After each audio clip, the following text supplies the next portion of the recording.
EC আর সাংবিধানিক প্রতিষ্ঠান নেই, বিএনপির দলীয় কার্যালয় হয়ে গেছে, এমনটি অভিযোগ করে নির্বাচন কমিশনের পুনর্গঠন দাবি করেছে এনসিপি।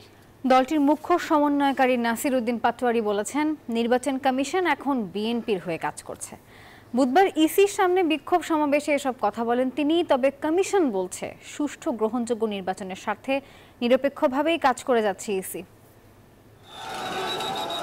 নির্বাচন কমিশনের প্রতি অনাস্থা জানিয়ে ব্যারিকেড ভেঙে ফেলল জাতীয় নাগরিক পার্টি এনসিপির নেতাকর্মীরা।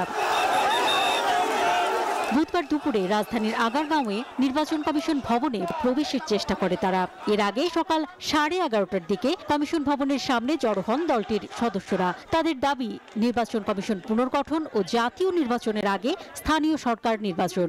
এনসিপি নেতারা বলেন, নির্বাচন কমিশন বিএনপির হয়ে কাজ করছে, তারা পক্ষপাত দুষ্ট। স্থানীয় সরকার নির্বাচন দিতে হবে, এটা জাতীয় নাগরিক কমিটি এবং এরপরে এনসিপির পর্যায় থেকে আমরা বারবার বলে এসেছি। ইসি পুনর্গঠন করে সারা দেশে স্থানীয় সরকার নির্বাচন দিতে হবে। এই দাবিতে জাতীয় নাগরিক পার্টি এনসিপি সারা দেশে বিভিন্ন পর্যায়ে ধারাবাহিকভাবে কর্মসূচি পালন করবে।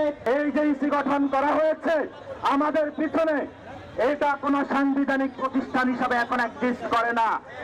এটা বিএনপির একটি দলীয় কার্যালয় হিসাবে উপস্থিত হয়েছে। এটা বিএনপির একটি মুখপাত্র হিসাবে আবির্ভূত হয়েছে। রক্তের ম্যান্ডেটে বসে আপনারা বিএনপির পক্ষে কাজ করতে পারেন না।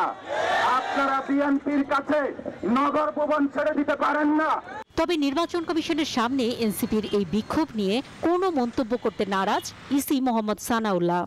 রাজনৈতিক বক্তব্যের আমি কোনো মন্তব্য করতে চাই না। সরকারি সিদ্ধান্ত নির্বাচন আগে নির্বাচন কমিশনের দায়িত্ব হচ্ছে নির্বাচন অনুষ্ঠান। ভবনের সামনে যখন বিক্ষোভ চলে, ইসির সদস্যরা তখন কমিশনের পঞ্চম সভা করছেন। এই সভায় ডিসিএসপিদের নিয়ে 2024-এর নির্বাচনের আগে ভোট কেন্দ্র স্থাপন নীতিমালায় করা কমিটি বাতিল করার সিদ্ধান্ত হয়েছে বলে জানান নির্বাচন কমিশনার মোহাম্মদ সানাউল্লাহ। দুপুর 2টার পর এনসিপির পক্ষ থেকে বিক্ষোভ সমাবেশ সমাপ্ত করা হয়। এনসিপি জানায়, দাবি আদায়ে পরবর্তী কর্মসূচি পরে ঘোষণা করা হবে। অন্তরা বিশ্বাস, নিউজ 24, ঢাকা।